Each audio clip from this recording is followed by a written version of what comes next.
I'm usually the first to advocate for thinking in terms of statistically expected drops, rather than counting on luck and hoping the next Elder Rift will finally deliver. Of course, there is always some fun in the anticipation. That little curiosity around what might happen. But when I'm going 10 crests after 10 crests after 10 crests, my expectations are usually built around the long run math. For me, that's just the solid ground underneath all of it.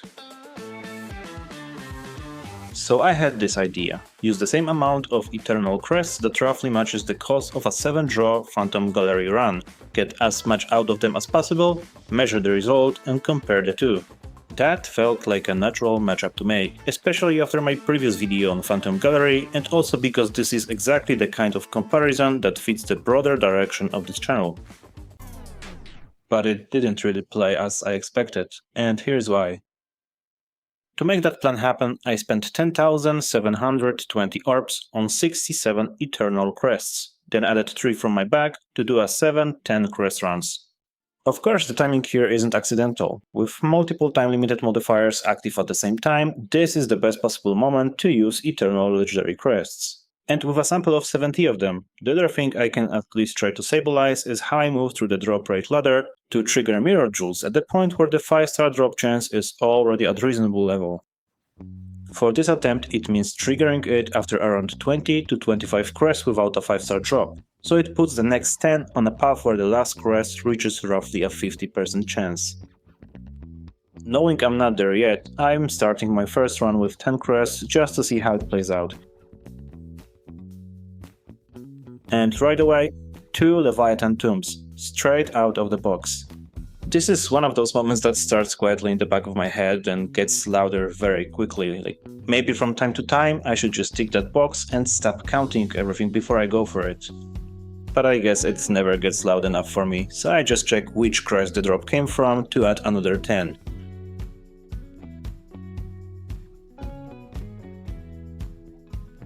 We are looking at my second run. And there it is again, another 5-star, as I checked only 9 crests later. So now the counter is back at 4.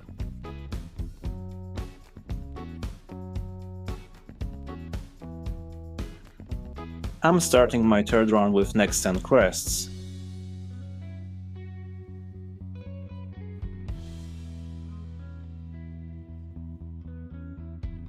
Another 5-star, this time 11 crests after the previous one. Maybe not the gem I would wish for, but this is already looking surprisingly promising. And the 2-star gem count on this is also very decent. At that point there is not much else to do but keep going the same way.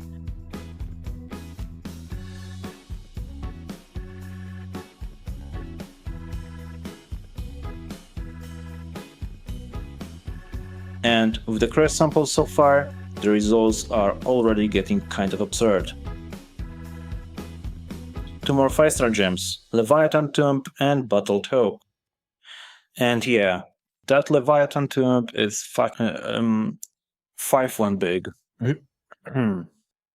That's the moment of celebration, but also a moment when all the drop calculations, simulations and probabilities get politely asked to step aside for a while and don't ruin the party.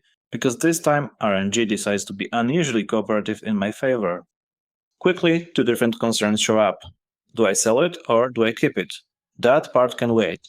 Second is, I'm getting close to the point where setting up a reasonable drop chance for activating Mirror Jewels starts to get a bit tighter. I only have 30 crests left, so hopefully the next 10 will not provide... Wait, what? Anyway, the next 10 turned out to be nothing special. And the round after that looks pretty much the same.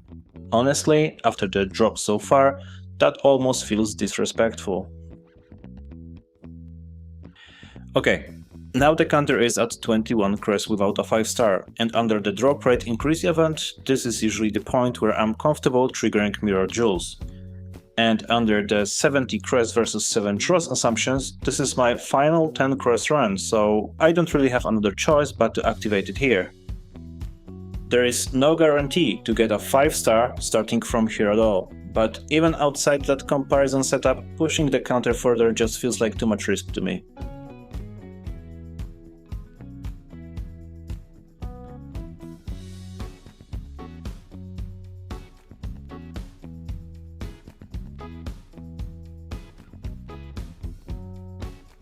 And luckily, starting from around 20 does the job for me again. A 5-star is about to drop, and it is another Leviathan Tomb. Mirrored Jewels doubles it. And quality-wise, it's a big luck again. 4 out of 5. At that point, selling the 5 out of 5 starts looking even more tempting. So there is quite a lot of value here, and just like in the title, I'm framing it at roughly that much platinum. So what do I do with all of that? I think I need to start over. The drops are high, which also means the luck is, and that pretty much ruins my comparison plan I started with. I will come back to that thought in a moment, but first let me quickly explain where that 730,000 comes from. Between the 1 and 2-star gems, and besides the fact that I wouldn't be buying those directly myself, the gem power value I will actually consume comes out to 42,000 platinum. For the 5-star gems I'm more likely to use, I'm not taking the cheapest or highest, just the kind of price that still lets me buy them reliably these days. So I'm using a similar rule on the selling side as well, pricing them in a range that should let me move fairly easily. Of course, anything I sell goes under the usual 15% tax, so that has to come off the top. And the quality luck on the gem drops also changes how I look at the Rift talismans. If I keep the 5 or even 4 out of 5 Leviathan Tomb, then at least 8 Rift talismans of all I have acquired so far suddenly turn into bare platinum.